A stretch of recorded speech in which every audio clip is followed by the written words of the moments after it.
At your age, to be this mature, you must have learned life the hard way. You have to be transparent. You have to be honest. The second you lose morality or ethics, your reputation as a publicist is shot, and so is your clients. My season right now, like, I can't be out at the club getting drunk. Sorry. You can love people, but you can't change them, and you also can't fix them. And you can only meet people where they're at. People who don't have anxiety, they don't understand what it's like to live with anxiety. It's like this silent monster. Because at the end of the day, you know who you are, the people close to you know who you are, and that's all that matters.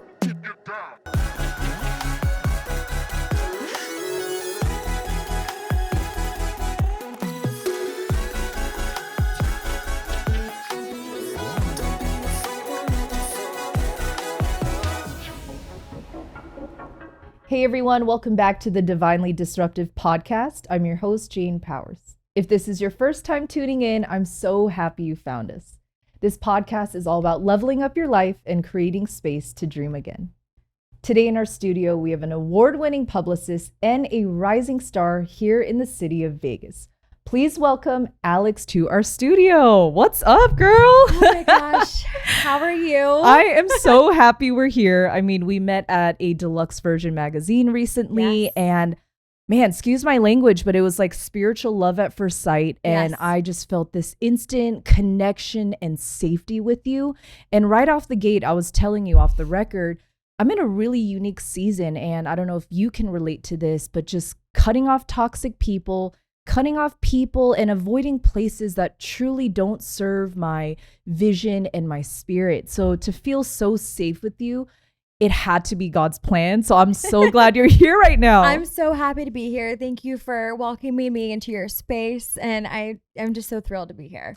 Now I have to ask, because I stalked you on Instagram Of and then I course. met you in the flesh and I'm like, no, you're really stunning, both physically, spiritually. Even the quick chats we had, I'm like very mentally stimulating as well. When is the last time someone asked, okay, who's Alex? What is she about?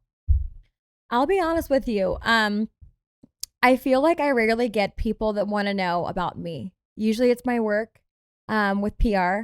And it's been a while. So I'm going to have to ask, who is Alex? Loaded question.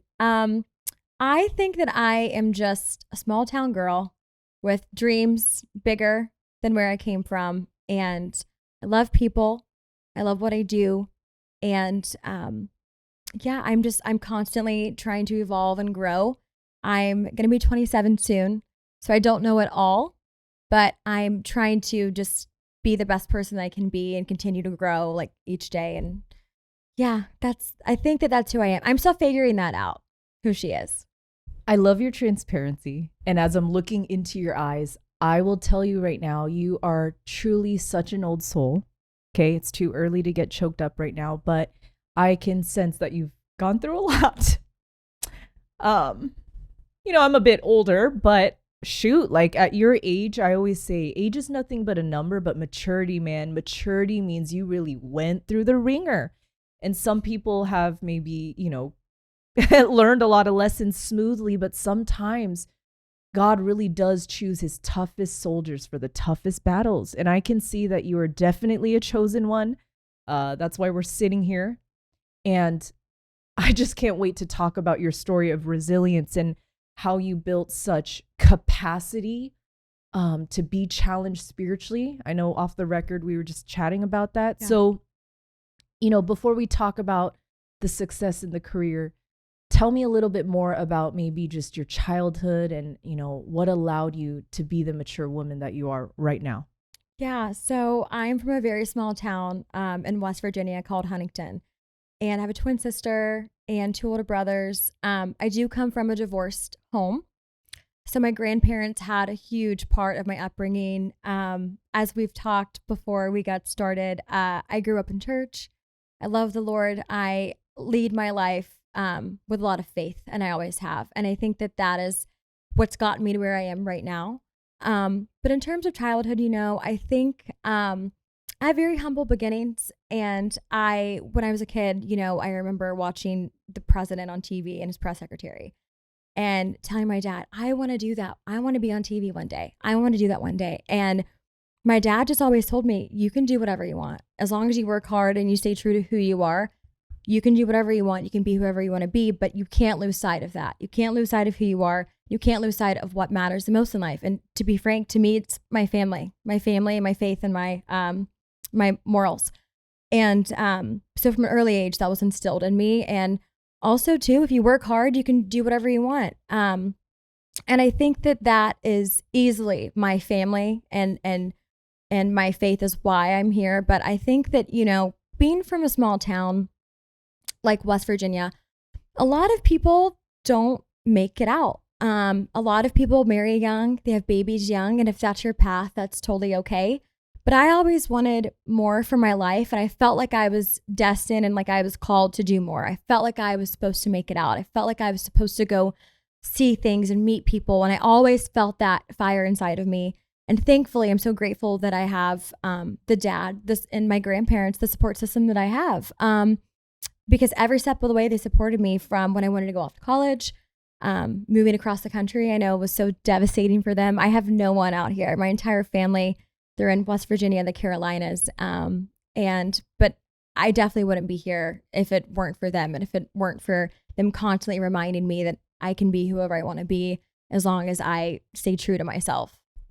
Man, that right there is a story, and I can relate to that as well. I'm like, no wonder why I felt so compelled to be like, you know what? I'm recording. You're a guest on the episode, but I kind of want to be your friend, because people who made it out here, it can be tough, especially when you don't have the community or the connections. But my God, like, I want to say congratulations, because we don't take enough time to celebrate the courage for you to grow up in a small town and say, hey, not a lot of people make it, but here I am, and in the city of Vegas. Now I have to ask, what brought you to Vegas? Yeah, so basically, I went to University of Kentucky, go Cats, and I had a degree in public relations, and I knew that I wanted to be in PR. I had a lot of political background. I worked on the presidential campaign, and I worked on a Senate campaign, and I was like, maybe I should switch it up a little, be a little more behind the scenes. And with my personality, though, I was like, okay, I love people, love talking, and I love PR. So when I had an opportunity to come to Vegas to really see that through, that was what brought me out here. And my first big job here was I was the internal PR person for Circa, and I opened up Circa Resort and Casino. So yeah, beauty and brains. Are you single? I am single. Yeah, okay, I'm like, single. Let me vet for them first. I'm like, any smart gentleman, okay, God believer preferably. Preferably. Send us a message.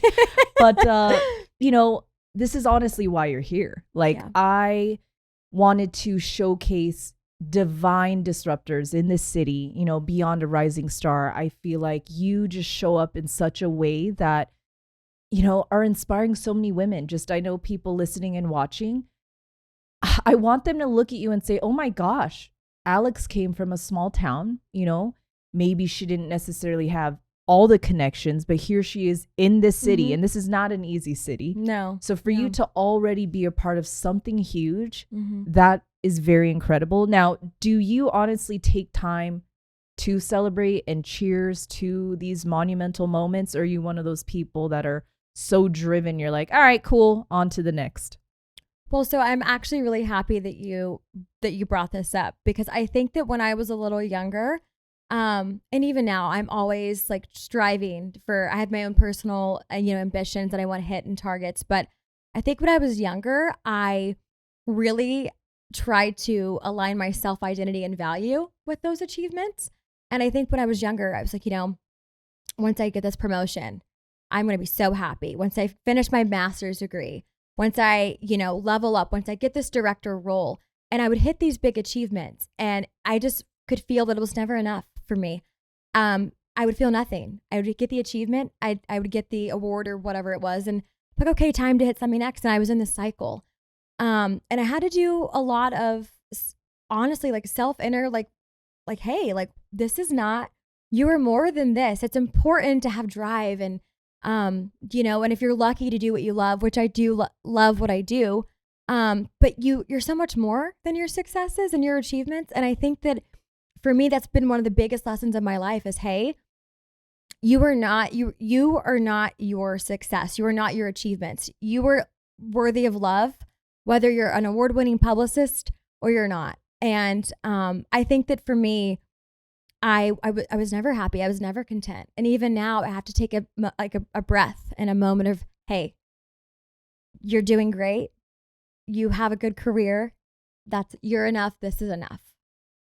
God. And I know people can really relate to that, you know, including myself. And, you know, one of the reasons why I asked that question is it's easy to showcase these monumental moments, right? Maybe take a selfie for Instagram, like, look at what I did. And people might be drooling over that moment, but here we are, exactly what you shared. It's like, well, you know, you might feel it for 4 seconds and you're like, all right, I'm hungry. I'm going to go eat dinner, grab a drink. And then tomorrow it resets. And all of a sudden, all these accomplishments, it was just a moment in time. Right. So you hit some, you know, deep points right there is thank God for our faith. Thank God for just our ability to be humble. Have you heard of Brene Brown or of Brene Brown? Yes. So recently she talked about vulnerability and how to define who you are, but not what you do. And that's why I asked you earlier, who's Alex? And that kind of it kind of stopped me in my tracks as well.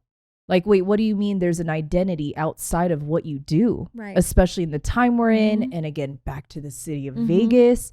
I love Vegas, but there are triggering places and people, you know, I'll be the first to admit, Alex. And so we must take time, you know, whether it's isolation from distractions or leaning into godly people that are spiritually and emotionally mature, that can coach us and guide us out of the darkness, but to pour into us, but not in love with us because of the idea of what we do or what we can do for them, but simply they just love who we are as people. Right. And so I am trying to be the change and lead by example first. Like, okay, Jane, what does that look like to attract people based off who they are spiritually too in their heart, and not so much, oh, you could do this for me and you could help elevate my, you know, career. And so I hope that I can challenge you, you know, through my moment with you, like, hey, let's build a friendship. Let's build a sisterhood that is outside of just the simple business transaction, but more so like, I want to know your heart. I want to know the things that bring you joy. I want to know your traumas and the things that also make you really triggered to not want to be here, right? Those are some tough stuff. So, you know, I've talked in several episodes here and there just about depression, suicide, and anxiety. And I know that especially faith-filled people, we might feel ashamed talking about it. But honestly, this podcast has changed my life. It has given me a reason to be here. So next question, here we go. What is your why for existence, Alex? I feel like my why, and I've always, earlier I kind of mentioned that I've always felt like I was supposed to do more. And I don't mean that in like a narcissistic, egotistical way. I mean that in like, I've always been drawn to people and to helping other people and to being there for people. And I always have been. And that's a common theme within my family as well. And I think that my why is one day, I hope to utilize my career and my relations from my career to help people that actually really need it. Because, you know, in PR, I'm publicizing, you know, brands, CEOs. I work with nonprofits as well. Sometimes, especially with, you know, pro bono. I believe bringing awareness to people that need it. And I think that one day that's my ultimate goal. Like, I want to help people. I want to help bring awareness to people and causes that need it. I want to have my own nonprofit of some sort. I have plenty of time to figure out what that is per se. But I want to help people and I want to utilize my media relations and my passion with public relations to do so, to bring light to the people that need it. Because of course, in today's news cycle and media, a lot of things go viral that are silly or they don't have reason. But if you put thought and true media utilization behind these things, that people, it can change people's lives. I've seen it. I've seen the power of PR transform businesses and lives that truly need the awareness. And one day that's exactly what I want to do for the right cause at the right time with the right people. But that's what I would love to do.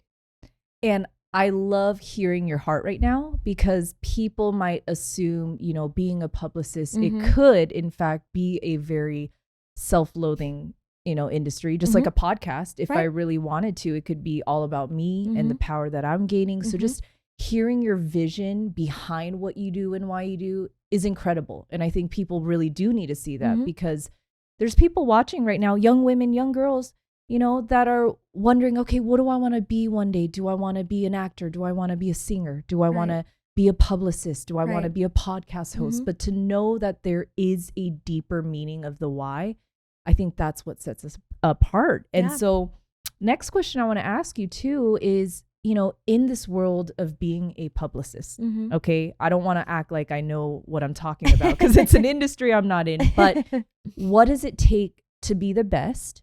And also, how do you stand out without losing your morals and your, faith-based beliefs? Yeah, so that's a great question. And I think that in general, I think that if you speak with other publicists, they might have differing opinions, right? But I think, one, to stand out, especially with what I do with NPR, I think for me, I just think the golden rule in PR is to be transparent.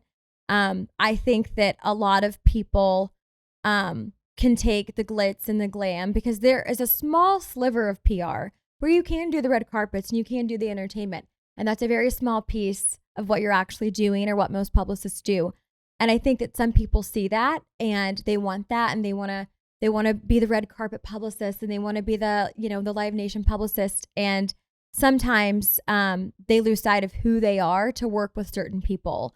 So that's one thing. That's one issue that I see. I think that it's really easy when you're working with these people. I could easily see how one might lose themselves, or it might make them want to be more intertwined in these, and you start focusing on the wrong things. I think that for me, I love PR, but it's always been my career. It's not been my identity. So when I work with these people, because I do destination PR, I do hotel PR, I do entertainment PR. And it's just different sectors for me. Like if you do marketing, you might market for Facebook, you might market for an Instagram. It's just different entities for me. But I could easily see how people get a taste of working with the stars, and now that's what they want to do. And I think that in terms of how you become the best as a publicist, it's the same thing, like just transparency. When you're managing, because PR is very stressful. As a publicist, you're managing, publicly traded companies, CEOs, a lot of reputations and money can depend on your strategy and your guidance. So I think it's always important to, if you're in a crisis situation, you might have a client that's like, I don't want to be honest. This is a bad hit. This is already bad enough. I don't want to own up to this. And that's when you as a publicist ethically have to say, no, you have to own up to this. We can work on the strategy here on how we want to repair this, but we have to be transparent, because the second you lose your trust with the public or your stakeholder, it's already hard to repair. So the worst thing you want to do is continue to lie, continue to cover up. You have to be transparent and then rebuild. So I think that if you want to be the best publicist, or whether it's for your client or for yourself, you have to be honest and true to yourself and your client. And you can't, there's no room for error there. You have to be transparent and you have to be honest. The second you lose morality or ethics, your reputation as a publicist is shot, and so is your clients. Man, okay, maybe I should stop dreaming about being a publicist. I'm like, that is not for the weak.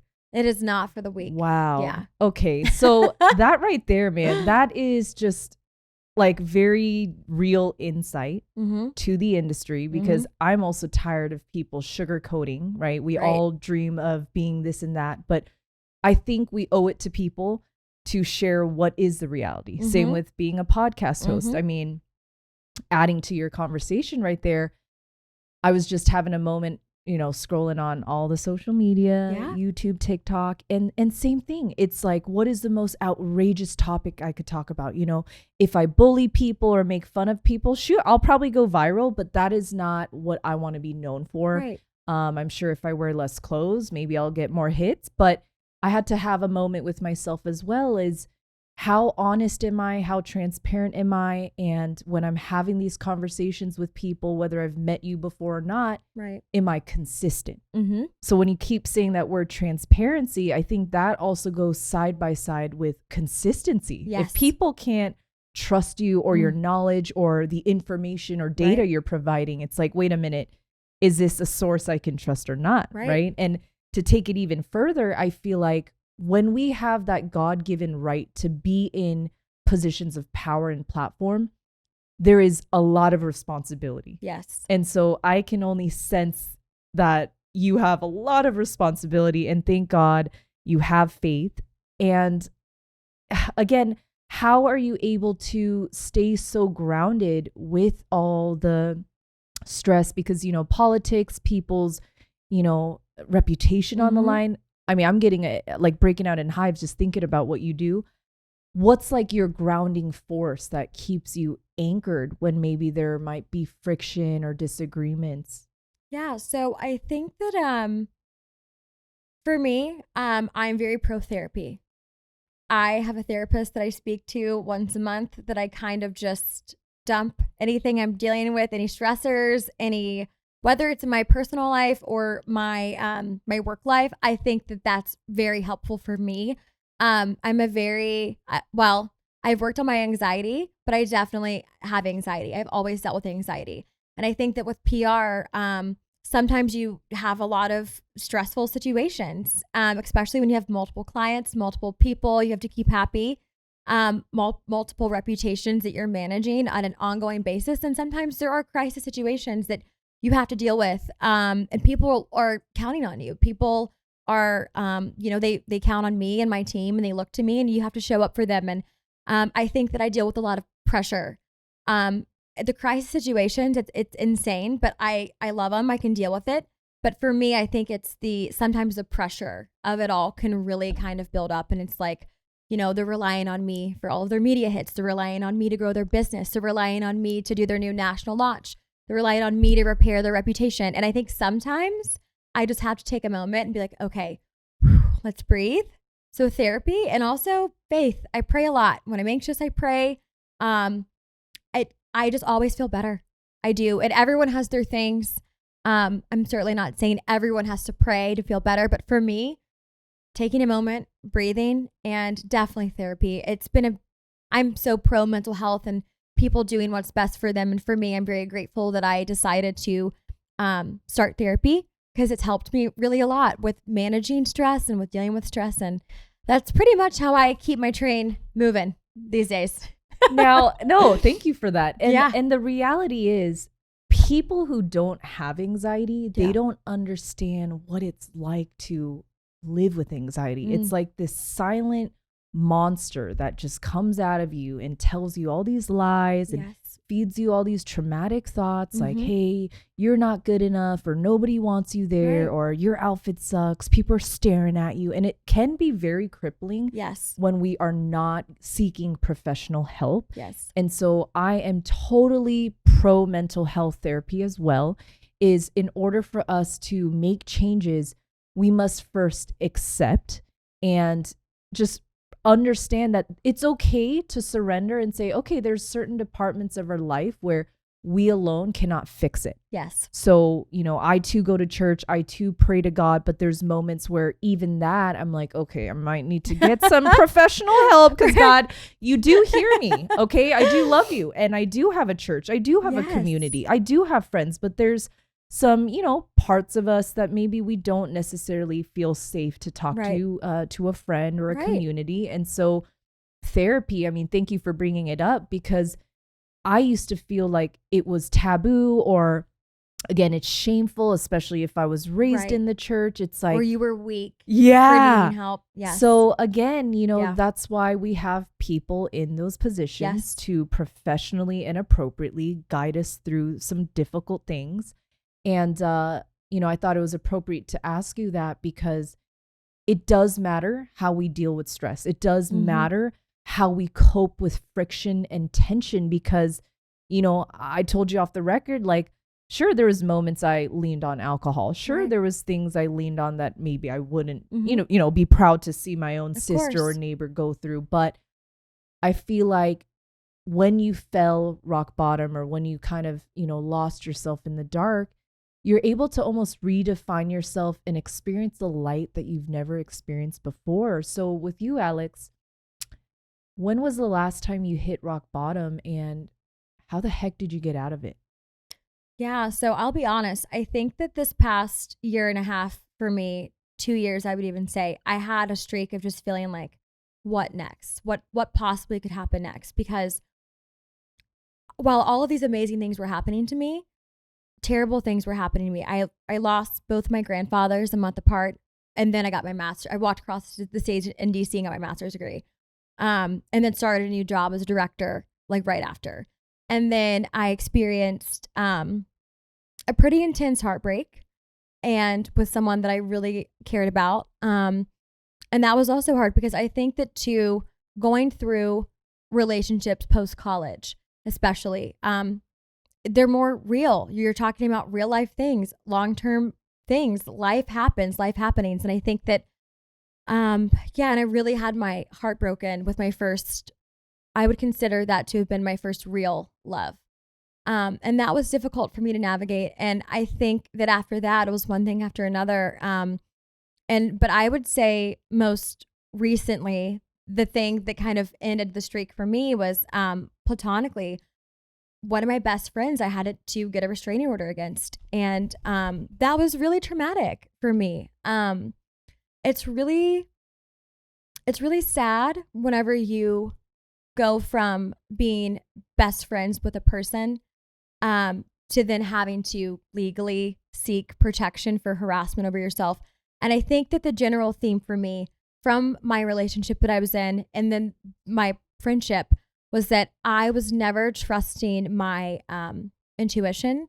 There were signs at the time, and I was like, you know what? No, I always see people's potential, and I'm a natural nurturer. I want to help people always. And if I love you, I will go to the ends of the earth for you, whether it's platonic or romantic. That's me. That's who I am. And I think that with my the situation with my best friend that unfortunately ended how it did, I think that it made me sit back and say, why do I attract these things? What is the lesson? What is the why here? Why have I gone through all of this heartbreak with people when I've been nothing but, because I'm never like a victim, okay? Like I'm not a perfect person, but I was looking back and I was like, why? I'm a loyal friend. I was a loyal partner.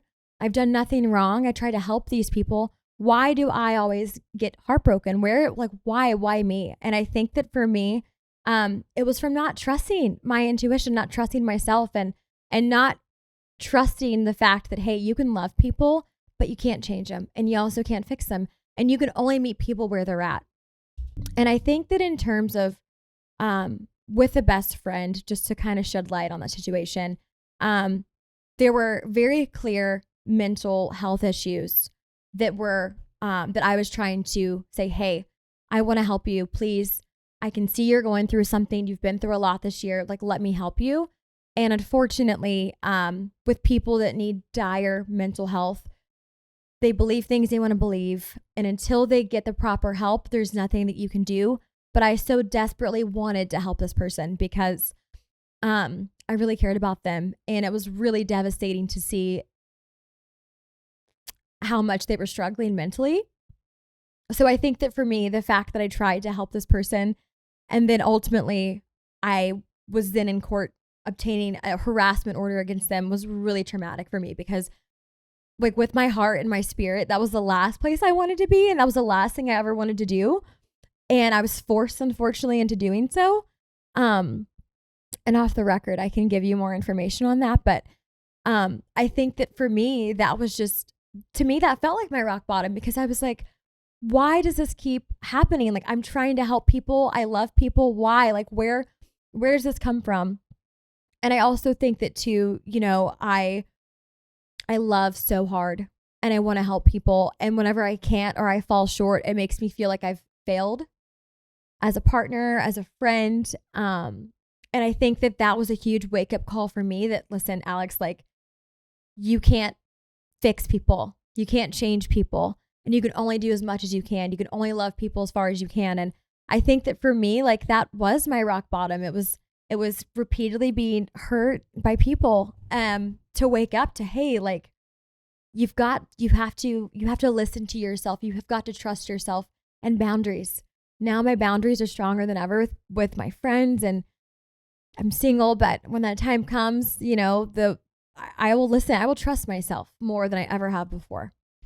No, and like, I see your heart. Thank you for sharing, you know, thank you for ripping it open for us. But I mean, this is a serious situation, and some people don't have the courage or, again, the capacity to open up about it. But I'm so happy you talked about it. Thank you. Because I know people listening and watching, they're probably tearing up right now, because it's like, oh, excuse my language, but literally, oh, I'm not the only one. Whether it's friendship, whether it's a lover, whether it's somebody that you thought you were going to marry. Mm-hmm. These heartbreaks, I think when you really break it down, it doesn't matter about the title. Like you said, it was just a platonic friendship, but it wasn't just a friendship. It's somebody you gave your heart to. Mm-hmm. And in that moment, it's almost like you probably felt like a piece of you died. Mm-hmm. And so, again, you know, with all irony aside, you know, I try to be careful when people say, Jane, everything happens for a reason. You know, when people die or people come out of your life, I try not to say, hey, everything happens for a reason, because sometimes we just can't accept that truth yet. But when we do discover the lesson or the God reasoning behind it at some point, it's like, okay, God, I can't accept this right away, but you've taught me something, and it's very painful. And so as you shared, you know, you kind of got me warm and fuzzy, because I've had so many friendships that I thought sincerely had my back. And for some people, it might be a simple conversation as, oh, just let it go. Just don't worry about it. But when I see your heart, it's like, but this is my life.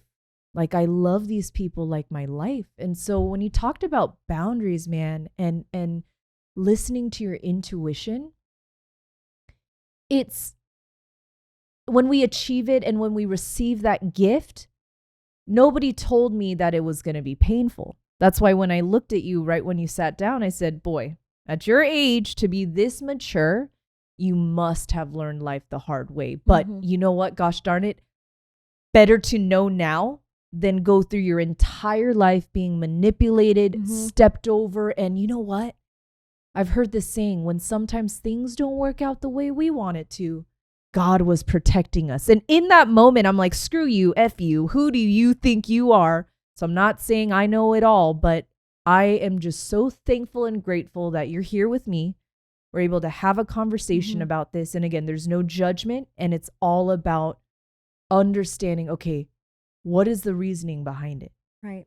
So when we expand about, you know, boundaries and also intuition, because again, anxiety-filled humans, it's like, oh, well, sometimes maybe we just got to be friends with everyone and maybe I'll feel a little more comfortable. I'm guilty of this, Kay. Man, perhaps God is teaching both of us right now. Like you're preaching and teaching me right now. Is perhaps sometimes we just got to sit down and sit alone. We don't always have to invite everybody. Yeah. Of course, our heart and our desire is to, okay, come sit with us. But recently, God's been teaching me, and this is not fun for me, is Jane, just sit your ass down, pray, and do your work, and keep your head down, and I will bring the people to you. It's like, okay, God, I hear you, but I don't want to sit alone. Right. I've had trauma. I've had heartbreak. I've had situations and people that I looked up to and they're no longer together. Right. And so I think sometimes, you know, I'll speak for myself, and if you can relate to it, great. If not, I'm glad you get to hear me out. But sometimes we try to fill this uncomfortable void with anything.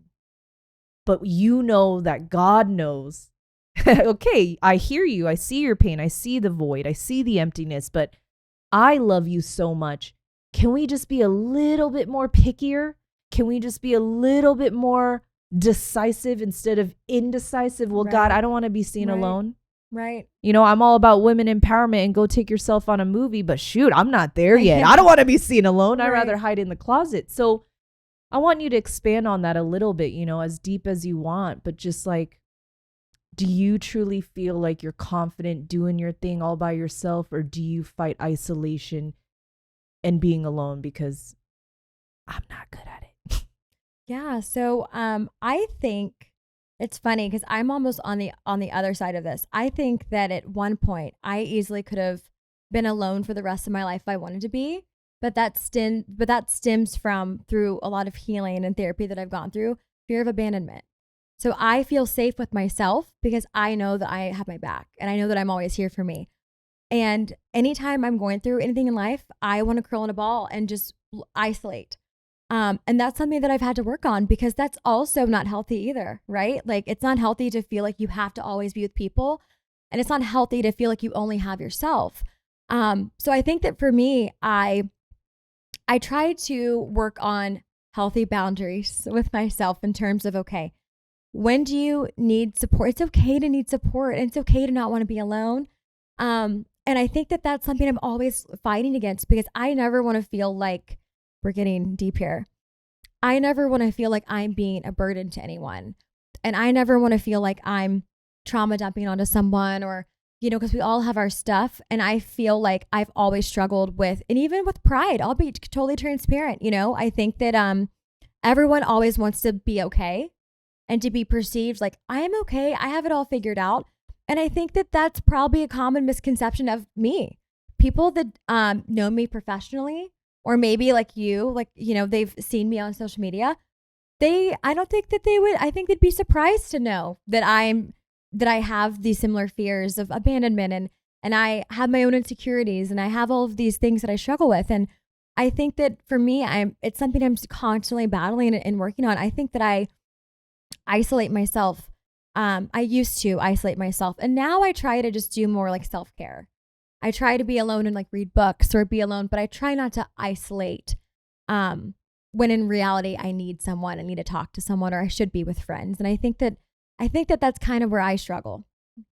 No, but like, that's very real, Alex. And I'm glad you're shedding light on that perspective, because we're just getting deeper and deeper. I'm like, okay, you're going to start. Well, I'm going to dig deeper with you. Okay. Because that's where the true healing begins. But man, I think that insight and perspective is actually very necessary to share, because someone initially listening and watching might disagree with me. Like, no, Jane, I don't feel the way you feel. I don't act the way you do, but I do hear Alex. Because when we think about numbing ourselves or avoiding ourselves from, you know, dealing with real deeper issues within ourselves, there are two extremes. There's the type that prefer isolation, to wound up at home and not go outside. And then there's the ones like me, let me just go hang out with people who kind of numb myself from thinking, or even worse, attract that toxic friendship and going out. Again, no judgment to anyone who does this, but my season right now, like, I can't be out at the club getting drunk. Sorry. Like right now, no, maybe when I make it, maybe with my girls. But right now, I just know it's not where God wants me, and it's just not healthy for where I'm at right now. And so again, it's important to understand, but also recognize, like, okay, which one are you? Like, are you more of a Jane where you go out and party and drink and, you know, numb yourself or medicate yourself? Or are you more like Alex where, no, actually you just isolate and stay at home? Neither one's healthy, right? Maybe from the outside, it's like, oh, look at Jane go. She's always at a party. She's always got a drink in her hand. Or why is Alex never out? She's always home. She's not answering the phone. So again, I think it's important for both of us to truly be transparent and real, because as you mentioned, people could see us on Instagram or glimpses of us at an event. Like, I'm sure when you met me at the event, you didn't think I was this deep, but hallelujah, God is good. Here we are being so open. But isn't this what life is about? Yeah. Like, maybe someone else might be like, Jane, you're kind of really deep and intense. Am I?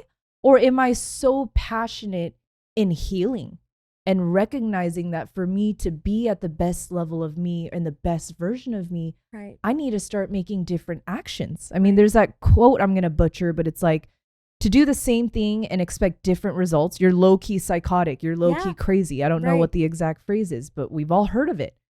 And so I was acting crazy. I was acting psychotic, Alex. I was literally doing the same thing with the same people, doing the same behaviors, expecting myself to heal and get closer to God and have more clarity. But instead, I was medicating because I didn't want to deal with my anxiety and abandonment or feeling like maybe I have to be alone sometimes. Maybe I just have to sit at the table alone. Right.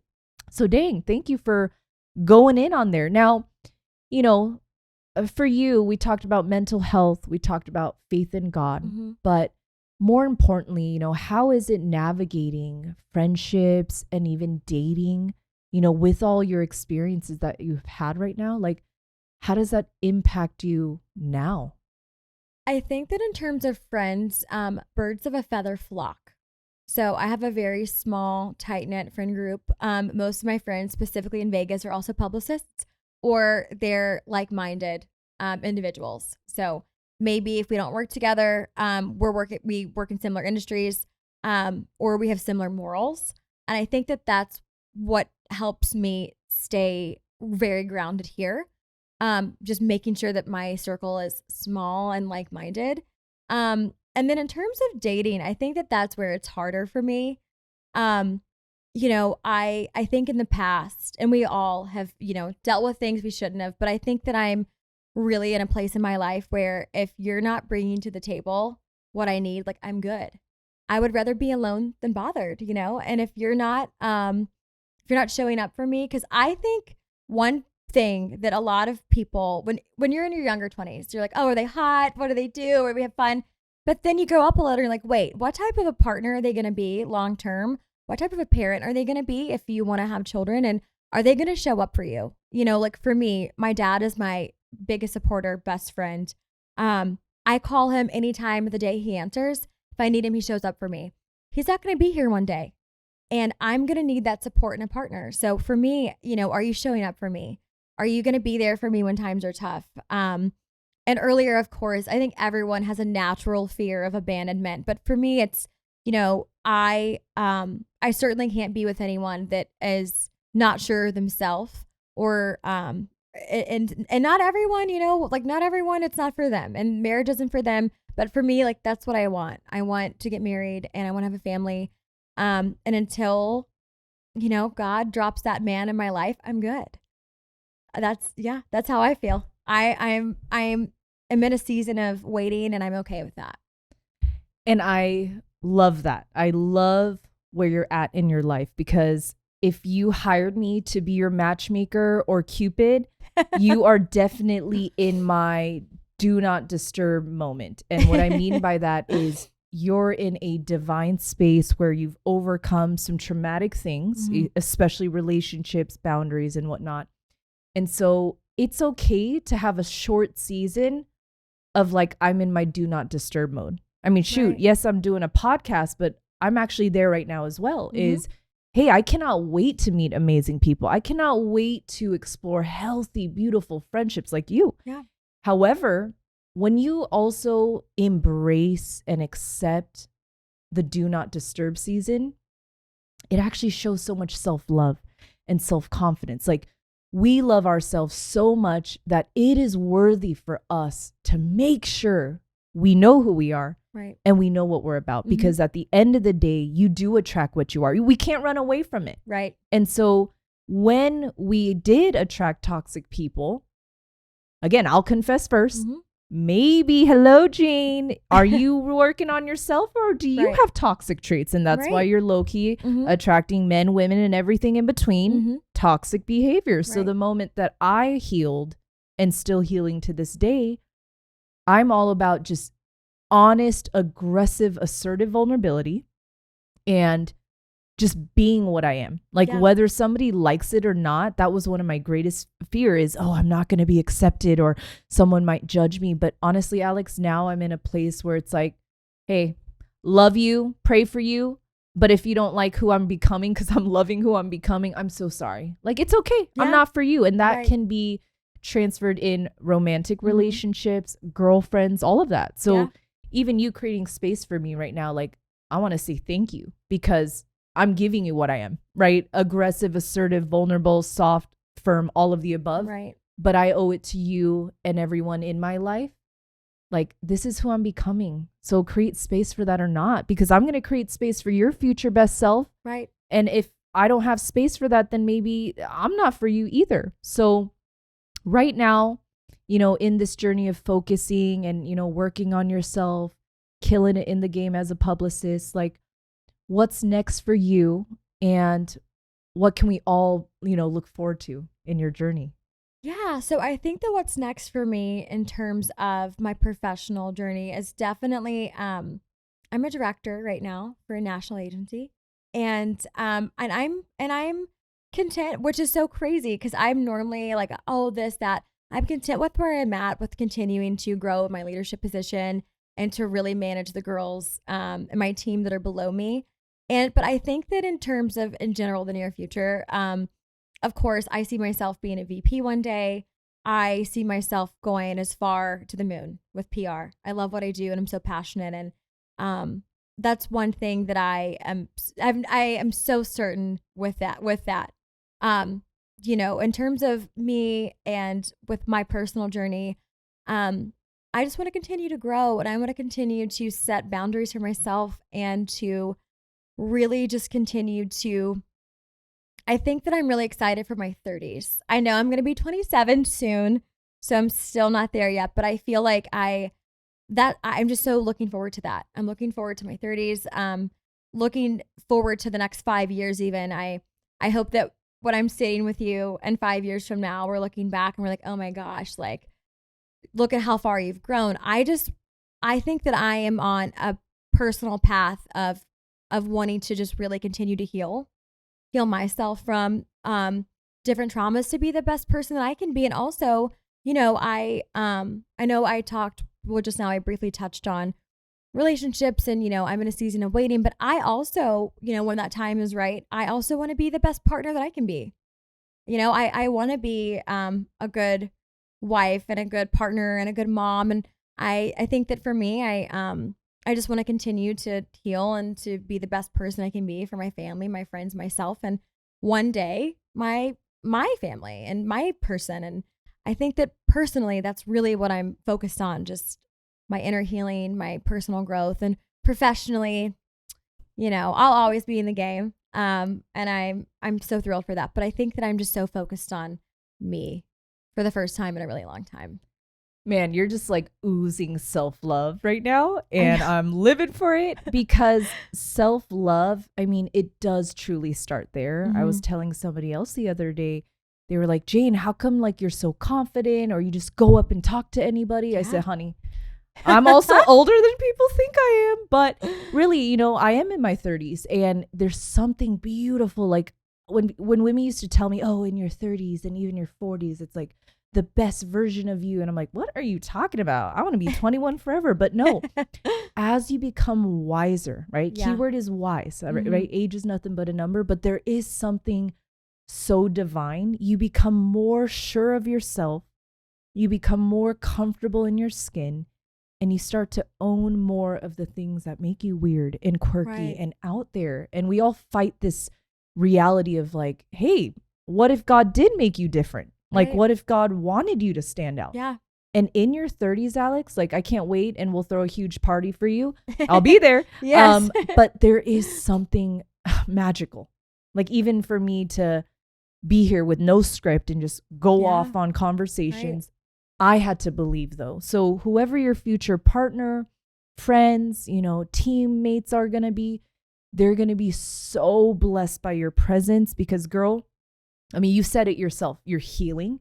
You're doing you, and that's all your future spouse and partner could ask for. Right. Is a healthy human and a healthy woman that is firm in their faith, did the work. So now you're not bringing all that past trauma into the next relationship. And so, you know, in a nutshell, I didn't make it 8 years in this marriage for free.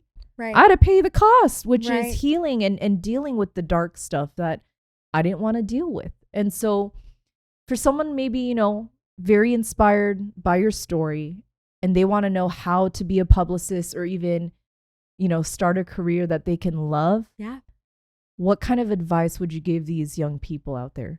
Yeah. So for me with PR and any publicist you talk to, like if it's someone that's self-made and didn't go to college, they will give you a totally different answer than me. But in my experience, I do have an undergraduate degree in PR and I had a ton of hands-on internship experience with PR. And for me, I think that's key. My number one recommendation, even if you don't have a PR degree, but you have a comms or a marketing or a business degree and you're interested in being a publicist, I would recommend interning and also job shadowing. I think that people undermine job shadowing because it's the quickest way to spend a day with someone and be like, hey, do I want to do this or no? So I think that job shadowing is always a great immediate way to say, hey, can I do this or no before you get into an internship? But internship experience was key. I know that for me, all of my internship experience is what landed me my first job out here from undergrad. So I think just getting any hands-on experience that you can is really helpful. With PR, it really is you're thrown into the fire and you figure it out. And, you know, and I also have a master's degree in public relations and public affairs. I don't necessarily think that that is necessary. However, if I'm very pro higher education and follow your passions, but for me, I would say start there. I do think that it is important to have a strong understanding of PR. You know, so I would recommend getting a PR degree if you can. Not every college has it. But the hands-on experience is crucial and it will definitely set you apart and it'll help you decide your niche. If you want to do hospitality or nonprofit or government or food and beverage, whatever that looks like for you, it'll help you figure it out very quickly. And that's the quickest way to learn PR, like learning and being a sponge and learning how to do your media lists, learning when you're in a crisis from, you know, your executive team, what they're doing, how they're handling it, making your solid media relation connections, staying on par with the trends, what's trending. These days, you know, PR and social media is so congruent and intertwining with influencers and bloggers. You really have to have a good grip on social media as well. So just staying in tune and up to date with what's happening. But with PR, experience is key. So I would definitely say if you're interested, start learning, get in that internship sooner rather than later. And really it's from there. You learn as you grow with PR. You know, like opening Circa, for example, in the middle of a pandemic, you couldn't have learned that in a textbook. And at that point, I had already had 6 years of education in PR. So hands-on experience really is key. But if you can get into a PR program, I'm all for it. And I definitely wouldn't be where I am right now without my undergraduate education and the mentors along the way. I think that's so important, having mentors that you can learn from in your field. It's crucial. But yeah, so I would say get yourself an internship, a good mentor, and solid education. No, I love all these nuggets. Yeah. I'm like, shoot, I could be a publicist. You could be. It's never too late. What I was going to say is I definitely need to hire you one day because as I, you know, grow and expand and, you know, reach more people, I definitely trust you. So just in a nutshell, I would love to know how can people hire you or how can people work with you, because I love who you are. And just listening to your educational background and the things that you've achieved, if one were to hire you or have you on board, how can they go about that? Of course. So whether you're looking for a publicist like me or like you want to hire a firm in general, I think the best thing to do is to do your research to see if someone's a proper fit for you. So for example, my background and expertise is travel, destination PR, hotels, entertainment, food and beverage, and even government affairs. I do quite a bit of public affairs. So if you're a tax accountant and you're wanting a publicist to help you because maybe you're launching a new business or grand opening, you maybe want to find someone that has experience with grand openings, which of course you could always call me. But I think that it's understanding what your need is and then making sure that you're hiring an expert that really works within that niche. Don't get me wrong. PR is PR. It's certainly not rocket science. There might be some publicists that, with me saying that, but it's true. I think that because it's pretty formulaic at a high level. But I do think it's important though, if you're in a specific niche, that you get an agency or person that's in your niche, because they already have those connections for you with those media relations. Chances are they've already been there, done that 100 times, what you're looking for. But I would say, always feel free to reach out, especially on social media, LinkedIn. These days, I don't know a single publicist that's been offended by someone messaging them on their socials or on their LinkedIn channels. I think that also too, a lot of publicists like me have a social presence and they're friendly and they like to have those things. So I would say always just feel free to reach out. And also, I might not be the right fit for you. My agency might not be, but I can certainly steer you in the right direction. And I'm always happy, especially for your nonprofit. I love working with nonprofits. I've worked with St. Jude Pro Bono, human trafficking nonprofits in town. I'm always willing to help, to talk to people and to give the conversation, whether we're the right fit for each other or not, always. So God, that is like the most honest answer ever. Yeah. That's why you gotta, because again, transparency is key. Yeah. Transparency is key. And I think that being transparent saves not only myself a lot of time, but people a lot of time, because not everyone, just like in life, you're not always the right fit for people, and that's okay. But knowing that and knowing when to say, hey, I don't handle this, but my best friend does, here you go. Or, hey, I've heard this person's great. Or, hey, actually, you think you need a publicist and you don't. What you need is a digital marketer. Here's some people that I know. So I think just having the conversation and then going from there is always key, which I'm always willing to do. Always. No matter who you are, what you're doing, and always be transparent. So. No, I love that. Now, I'm like, on that note, all right, this is my favorite question I like to ask every guest. Okay. Yes. What is the 3 biggest life lessons you've learned so far? Ooh. Okay. I think the first life lesson that I've learned is the importance of time and how valuable your time is and who you were choosing to spend it with and how you were choosing to spend your time. It's fleeting and you cannot get it back. I think that I wasted, and as many of us do, so many days worried about the wrong things, worried about what people thought about me, worried about this relationship, worried about that. And in the end of the day, doesn't matter. It does not matter. And I think that has been one of the biggest for me, just how valuable and precious time is with your loved ones and even with yourself. I feel so grateful to be here every day and to wake up every morning. And I think that took me a little more time into my later 20s to really grasp the importance of time. I also think too, discernment and your intuition. There's a reason you have that. But I think that for people that are anxious naturally, you could be confused. You can say, okay, is this a real feeling of a gut feeling, or is this my anxiety? And I think that anytime I didn't listen, I was burned. So now I'm like, you know what? Though I am anxious, this is not anxiety. This is my intuition, and I honor my intuition always now. So I would say that has been a huge life lesson for me. And then also, I think I would say the importance of just being true to who you are and just not caring. I used to care so much about how people perceived me, about what people thought about me. And at the end of the day, I'm like, there are some people, you could go to the end of the world for them and they will not like you. If people are insecure and they project onto you, let them. If you have a boss that isn't happy with themselves, so they take it out on you, let them. If you have rejection or whatever it is, it's not personal, and let people deal with that themselves. And I think that I had wasted so many years caring about things that just don't matter, because at the end of the day, you know who you are. The people close to you know who you are, and that's all that matters. And I think that that's something I still actively am working on. Because of course, as a publicist, my reputation does matter. And I also just really care. I want people to who doesn't want people to like them?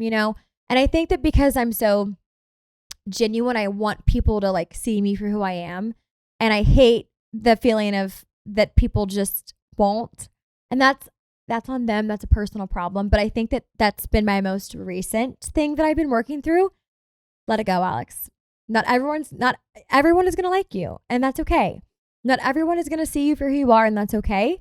And just let it go. So I think that that is my most recent third that I'm working on, but you just can't care. I know who I am. You know who you are. And the people that, if they're not lucky enough to see it, and that's okay. And that's on them. And it's not personal. No, amen to that. I'm like, thank you for like your wisdom. And I know this conversation actually healed me a lot and just opened up so many possibilities of just like healing and love and just having peace. So you are officially a divine disruptor in the city. And I feel honored to call you my friend now and also just build this tribe and community. And I know people watching and listening, they were very inspired by just your authenticity. So just be ready for the next episode. And everyone watching, tuning in, that was just a great conversation. I mean, shoot, you just get lost in deep thought. And I just appreciate just realness. I feel like we're in a time more than ever, mental health is something that we should work on. But whether it's your upbringing, your religion, culture, I'm here to tell you there's no shame. I mean, you're talking to two fierce women that grew up in a household or environment where maybe it wasn't often talked about. So if we can be the change and to inspire you guys to be the change, like that is all we want to do. So until next time, please support my girl, Alex. Continue to shine your light. Don't dim your light and protect your peace. We'll see you in the next episode.